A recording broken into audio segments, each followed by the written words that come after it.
Assalamualaikum warahmatullahi wabarakatuh. Kami dari kelompok 3 merepresentasikan dakwah Islam dan fase penyebaran Islam di Indonesia.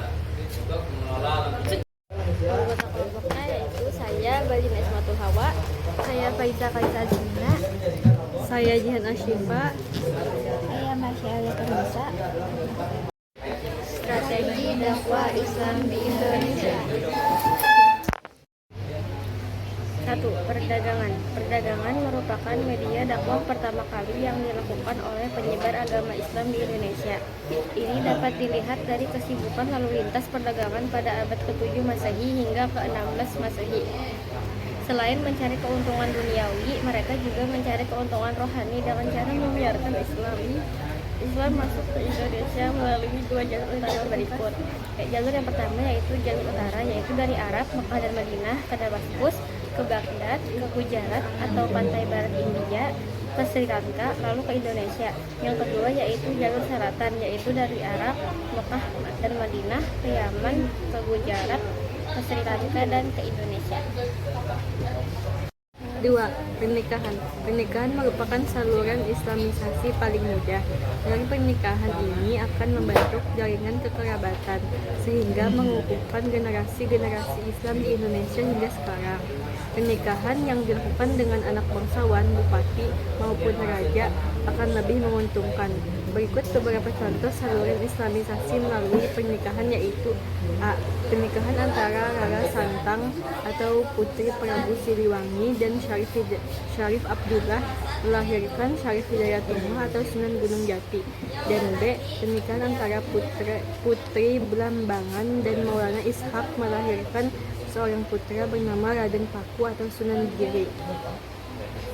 Politik. Semakin banyak penduduk asli yang memeluk Islam membentuk masyarakat muslim. Masyarakat yang telah terbentuk lalu mendirikan sistem pemerintahan sebagai upaya untuk memenuhi kebutuhan hidup dan meraih cita-cita. Oleh karena itu, berdirilah kesultanan-kesultanan Islam.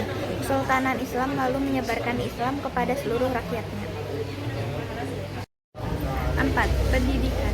Pesantren merupakan salah satu lembaga pendidikan yang paling efektif dalam pengembangan Islam di Indonesia. Pesantren menjadi pusat pendidikan yang dilakukan para ulama kepada masyarakat atau santri-santrinya. Sampai sekarang, pesantren terbukti efektif memerankan kendali penyebaran Islam di seluruh Indonesia. Pesantren dapat membentuk sistem pendidikan yang mampu menyerap nilai-nilai edukatif lama yang telah ada dan membudaya. 5. Kesenian. Sebagian para ulama penyebar Islam di Indonesia menggunakan seni budaya yang sudah ada sebagai media dakwah. Pada perayaan hari keagamaan seperti Maulid Nabi Muhammad SAW, misalnya, seni tari dan peralatan musik tradisional atau gamelan dipakai untuk meramaikan suasana. Sunan Kalijaga yang mahir memainkan wayang memanfaatkan kesenian ini sebagai sarana untuk mendakwahkan Islam kepada masyarakat. Caranya dengan memasukkan unsur-unsur Islam dalam cerita dan pertunjukan. Contohnya, senjata Puntadewa bernama jimat kalimat syahadat dihubungkan dengan 2 kalimat syahadat yang berisi pengakuan terhadap Allah Subhanahu wa Ta'ala dan Nabi Muhammad SAW.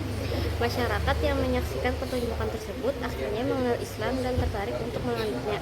Sunan Giri juga memasukkan ajaran Islam dalam banyak permainan anak-anak kreasinya seperti jamuan, jamuran, dan cuplak suweng. 3. 6. Tasawuf. Kedatangan tasawuf diperkirakan sejak abad ke-13 Masehi, yaitu masa perkembangan dan penyebaran ahli tasawuf dari Persia dan India yang sudah beragama Islam. Bersamaan perkembangan tasawuf, para ulama dalam menyebarkan Islam menyesuaikan pemikiran masyarakat setempat yang masih berorientasi pada agama Hindu dan Buddha sehingga mudah dimengerti. Wali Songo berdakwah menggunakan tasawuf dengan memasukkan unsur ajaran Islam sehingga mudah diterima dan dimengerti masyarakat Jawa yang pada masa tersebut sangat menggemari dunia kebatinan dan bersifat mistik atau esoteris. Fase penyebaran Islam di Indonesia. 1. Masa Kesultanan. Raja yang termeluk Islam membuat penyebaran Islam semakin mudah karena diberi fasilitas dan kelonggaran dalam berdakwah. Perkembangan ini bergantung kepada para petinggi dan penguasa, karena jika penguasa memeluk Islam, rakyat pun akan turut serta. 2. Masa penjajahan. Bangsa Barat beramai-ramai mendatangi Indonesia karena kaya akan hasil rempah-rempah. 3. Pergerakan dan organisasi. Membangun organisasi bernapaskan Islam dikarenakan perlawanan terhadap para pedagang Barat di tengah kaum muslimin di Indonesia.